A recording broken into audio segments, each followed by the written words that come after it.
On DC News Now, a community outraged about a violent stabbing at a Northern Virginia school. My peers and I don't believe that the open gate system is capable of keeping our schools safe. How school leaders are responding to safety concerns.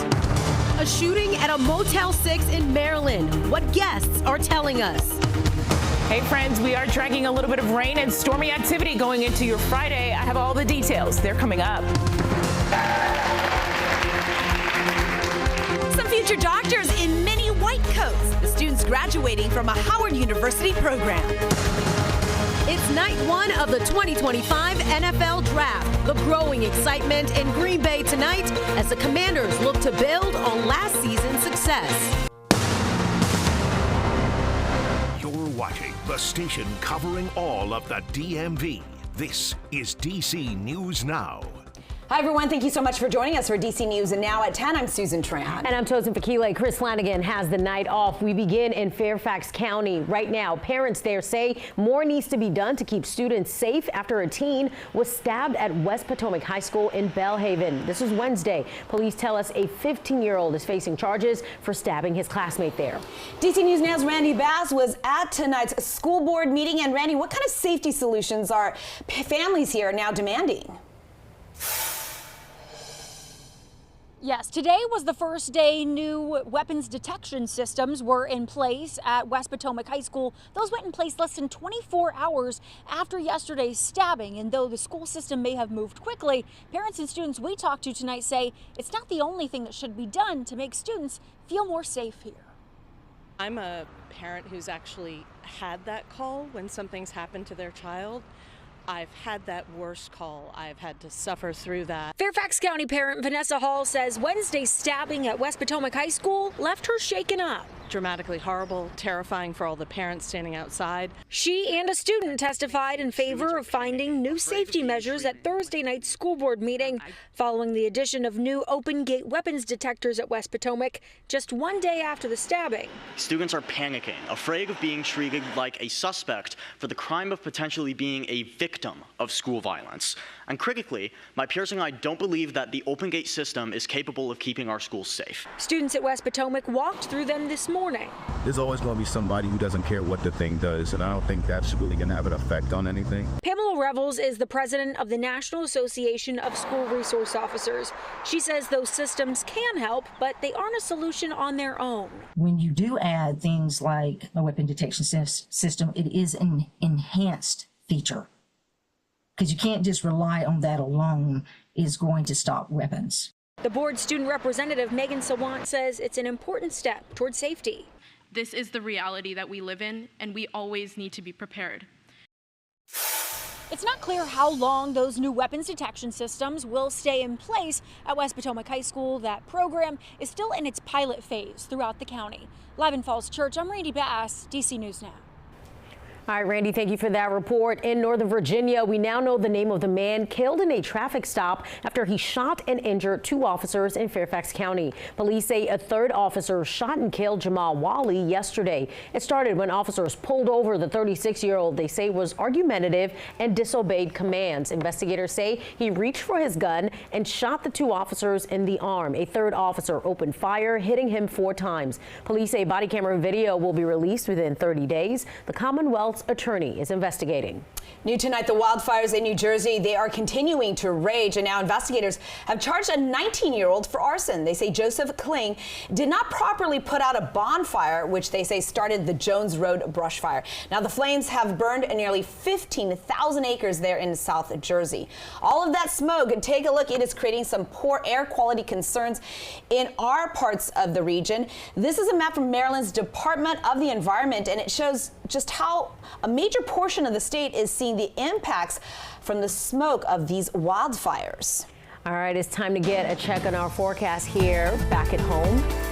Yeah, we can see some of that haze, and that's just one of the many wildfires that you're seeing, right? Oh, yeah. You know, wildfire season is year-round now. In the last 7 years, that kind of has transitioned with, fires brewing and getting control of them. It can be very hard. That's what we're dealing with in New Jersey, and that's a big body storm that has zero containment. And so at this point, the haze was very thick today, and right now we're sitting under mostly cloudy skies. You can't really see it, but at this point, when I show you this map, map, the wildfires, all these little red dots from the Midwest down towards the Deep South, they are really still brewing, and firefighters are working diligently to try to get some kind of control, but that impacts the air quality concerns. Also, when you have higher temperatures and not a good breeze, the air gets stagnant and it's just not moving fluidly, and so we're still in the upper 60s to lower 70s right now. This has gotten a lot better just in the last hour, still under that code orange across eastern areas of the DMV. So that's the metro area of Baltimore, central Montgomery County, and this will expire at midnight tonight. I don't think they'll expand this because we're going to see a flip in the atmosphere that includes rain and some storms going into your Friday and even for the start of your weekend. We do transition late weekend, and so we'll take a look at that forecast coming up. Janessa, thank you. Now to a big win for so many D.C. families with kids in childcare. The details were revealed in Mayor Muriel Bowser's budget proposal for the next fiscal year. It really is good news. It includes fully funding some critical childcare programs. DC News Now's Max Marcella joins us now live with a breakdown of what's actually included. And Max, you're talking about how advocates are saying it's really a help not only for parents, but students, but workers as well. Right, and that's because there's a few different programs at play here that got funding from the mayor's office, where they're saying that about $200 million will go into a few early child care investments. It's not a time to back off investing in the things that we know will make a difference in the long term. As Mayor Muriel Bowser begins to reveal her plan to fund the district in fiscal year 26, we have new details of the first announced investments, which includes $70 million for the Early Childhood Educator Pay Equity Fund, giving early educators competitive wages and health care, and $85 million for the DC Child Care Subsidy Program, helping lower-income DC families pay for child care. We're feeling very seen and very heard. 2 days ago, this group of advocates from Under 3 DC lobbied council members to fully fund those programs. Martine Gordon says the funding might not expand them, but she's glad they are fully funded. And she clearly sees the importance of these programs for families to be able to work and stay in the district. As the district navigates Congress to try and avoid massive cuts this year, it's also dealing with lower than expected revenues in the future. But Deputy Mayor for Education Paul Kine says this is not a place to make cuts. The foundation for any education is what occurs when you're 3 and 4 years old, and that's why we continue to fund them. The impact is large, and Gordon says it starts at the top with the educators and ultimately helps everyone. The child care subsidy program works. It helps parents work. It helps people be able to afford childcare. It is, again, a major success in the district. Now, this, of course, is just a part of the mayor's budget, which she has not unveiled yet, and no set date for when she will do so. Live in the studio, Max Marcella, DC News Now. All right, potentially great news for families there, Max. Thank you. Now to several restaurants in Northern Virginia. They are pushing back against a proposed meal tax happening in Fairfax County. FFXNow.com reporting that the proposal would add a 4% tax in restaurants. Supporters say this will help diversify the county's tax base, but restaurant owners are contending that this will really hurt their businesses and just cost families more. The board is set to vote on this proposal May 6th. All right, well, getting through medical school, we all know takes years of hard work, but some young doctors at Howard University want to make sure the next generation knows it is totally doable. DC News Now's Danielle Hamburg takes us to this very special white coat ceremony to see what is inspiring some future MDs. These students are the future of practicing medicine. A white coat ceremony is a rite of passage for students graduating from medical school. In a professional environment, being able to see yourself, I think makes dreaming it and becoming that vision just even more clear. So I think what we're doing is super important. What they're doing is unique. Pint-sized students earning coats that are a little too big.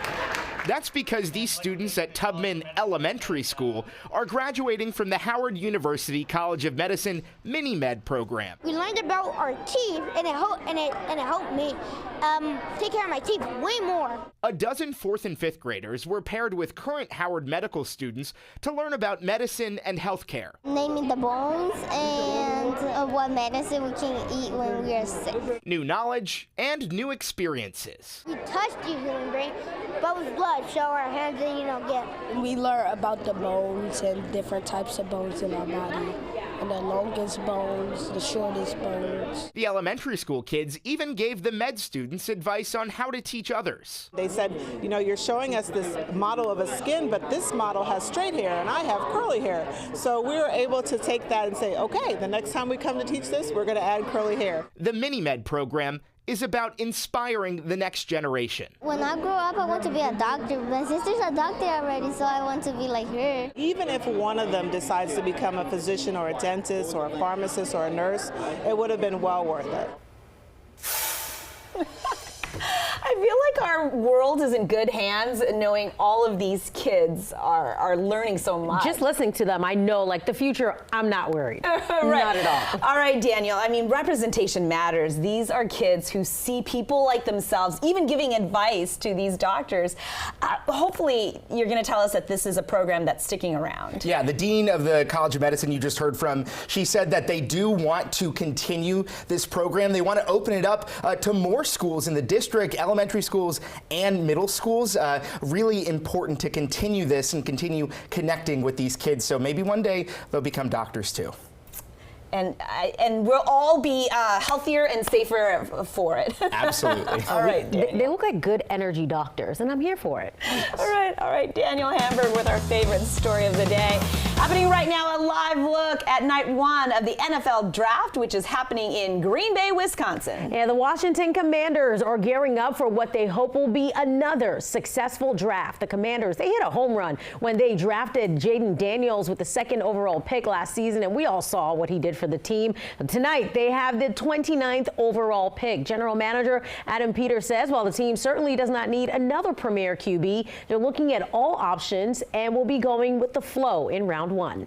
I think you could really go anywhere in the first round. Last year we went quarterback. I don't think we'll do that this year, but I think what we've done is we've made ourselves given ourselves optionality to pick anywhere. So I don't think we have a philosophy of going premium positions or quote-unquote premium positions in any round. It's really just trying to pick the best commander for us that's going to help us the most. All right, we are currently waiting on the Tampa Bay Buccaneers to make their pick. They are at 19th, so that also means we have just 10 more to go before we can hear from the Commanders. This is exciting times. Oh, can't wait.